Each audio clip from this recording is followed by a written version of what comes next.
हम सब जानते हैं कि प्राचीन वेद पुराणों में तरह तरह के ज्ञान विज्ञान की बातें हैं।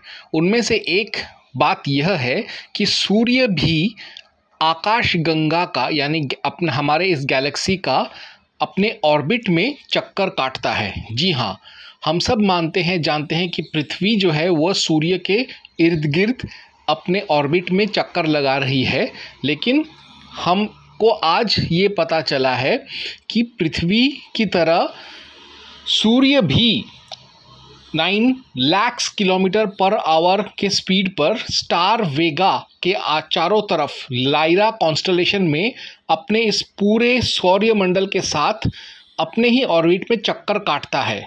सूर्य एक चक्कर लेने में 225 मिलियन अर्थ ईयर्स लेता है, यानी 20 गैलेक्टिक ईयर्स गुजर चुके हैं अब तक, क्योंकि 20 गैलेक्टिक ईयर्स हो चुके हैं पृथ्वी को पैदा हुए, और इस हिसाब से उसने 20 बार आकाशगंगा का भ्रमण किया है, रेवोल्यूशन किया है अपने ही ऑर्बिट में। अब ये जो बात है कि सूर्य रेवोल्यूट करता है, रेवोल्यूट भी करता है, यह चीज़ कुरान और बाइबल दोनों में है। अगर आप कुरान के सूरा अनबिया 21.33 और सूरा यासीन 36.38 पढ़ेंगे तो उसमें साफ साफ लिखा है कि सूर्य भी रेवोल्यूशन करता है। उसके साथ साथ ही जूडाइज़म और क्रिश्चियनिटी भी इस चीज़ को मानता है, क्योंकि तोरा और बाइबल के साल्म 19.4 to 6 में भी सोलार रेवोल्यूशन का जिक्र है। अर्थात वो लोग भी जानते थे कि सूर्य आकाशगंगा का भ्रमण करता है, रेवोल्यूशन करता है। लेकिन आप सबको जानकर यह गर्व होगा कि जूडाइज़म, क्रिश्चियनिटी और इस्लाम के पैदा होने से पहले ही वेद पुराणों में हिंदुओं को इस बात का ज्ञान था कि सूर्य भी आकाशगंगा का चक्कर काटता है और सोलार ऑर्बिटल गैलेक्टिक रेवोल्यूशन नाम का भी कोई चीज़ होता है। और इस चीज़ को हमारे वेद पुराणों में साफ साफ लिखा गया है, दर्ज किया गया है। कब? जब जूडाइज़म, क्रिश्चियनिटी और इस्लाम का जन्म भी नहीं हुआ था, जब उनके तोरा, बाइबल, हदीस, कुरान लिखे भी नहीं गए थे, तब वेद पुराण इस सत्य को, इस प्राकृतिक सत्य को उजागर करता है। अब हम वो सारे श्लोक और मंत्र पढ़ेंगे जिसमें सोलार ऑर्बिटल गैलेक्टिक रेवोल्यूशन का जिक्र हमारे वेद पुराणों में मिलता है। ध्यान से आगे के हिस्से को देखिए, समझिए और अपने हिंदू धर्म पर गर्व कीजिए और खैर मनाइए कि आप हिंदू समाज जैसे वैज्ञानिक समाज में पैदा हुए हैं।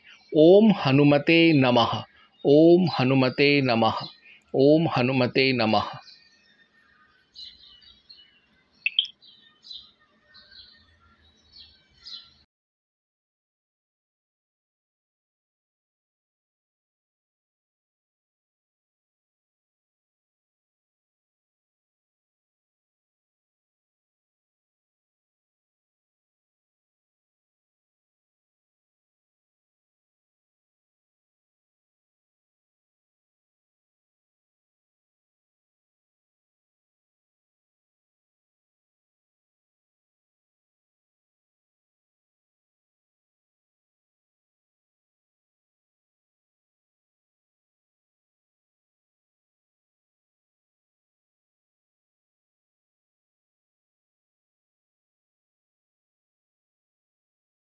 हम सबसे पहले पढ़ेंगे श्रीमद् भागवत पुराण 3.11.13।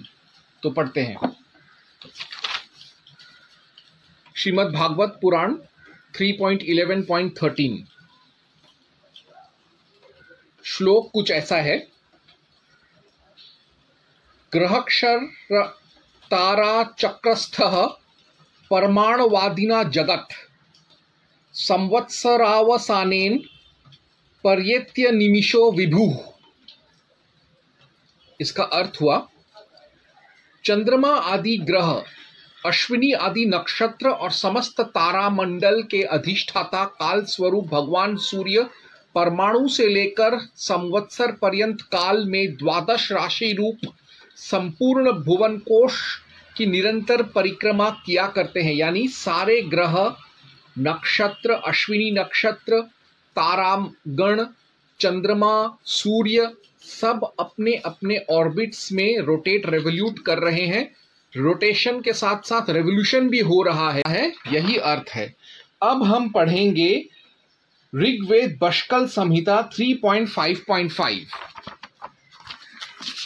जो कि मंत्र कुछ इस तरह से है।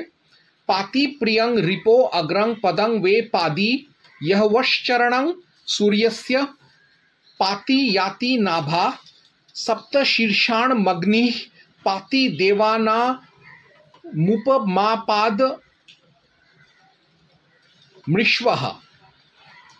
पृथ्वी के उत्तम स्थान की सुरक्षा करने वाला अग्नि सूर्य के परिभ्रमण स्थान को भी संरक्षित करता है। अंतरिक्ष के मध्य मरुद्गणों की तथा देवताओं के निमित्त किए जाने वाले यज्ञ कार्यों की भी यह अग्नि सुरक्षा करता है। यहाँ पे कहा गया है कि सूर्य का जो ऑर्बिट है उसकी सुरक्षा अग्नि करता है। ये हुआ पौराणिक अर्थ। इसी मंत्र का हम वैदिक स्वरों के साथ अगर हम पढ़ें तो इसका अर्थ एक और हमको अर्थ मिलता है। इस मंत्र का गूढ़ अर्थ हमको मिलता है, रहस्य इसके अंदर का आंतरिक अर्थ मिलता है। पदार्थ, हे विद्वान, जैसे अग्नि वे चलती हुई,